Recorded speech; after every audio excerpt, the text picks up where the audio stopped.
শোনো, একটা কথা তোমার বলি, টাকা পয়সা নিজের দায়িত্বে রাখবা যতদিন আসো। হ্যাঁ ঠিক আছে?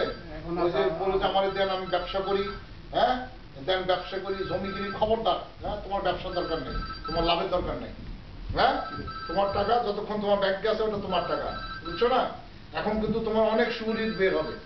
হ্যাঁ বুঝছো?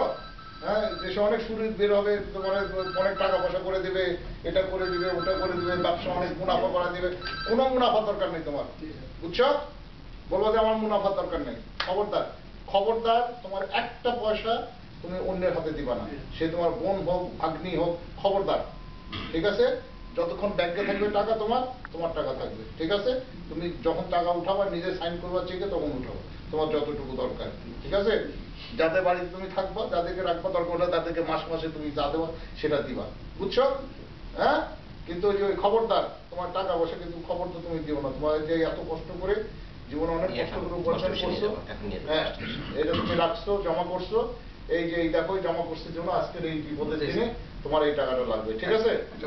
হ্যাঁ এই তোমার আমি একটা কথা দিলাম, খবরদার। পয়সা তো স্যার আমি অনেকভাবে খরচ করি না। না তুমি করো নাই, ভেরি গুড, এটা ভালো করছো, কিন্তু এই পয়সা আর কারো কাছে দিও না। ঠিক আছে? যে বলে ব্যবসা করবে, মুনাফা দেবে, শেয়ার কিনবে, খবরদার এইসব করবে না।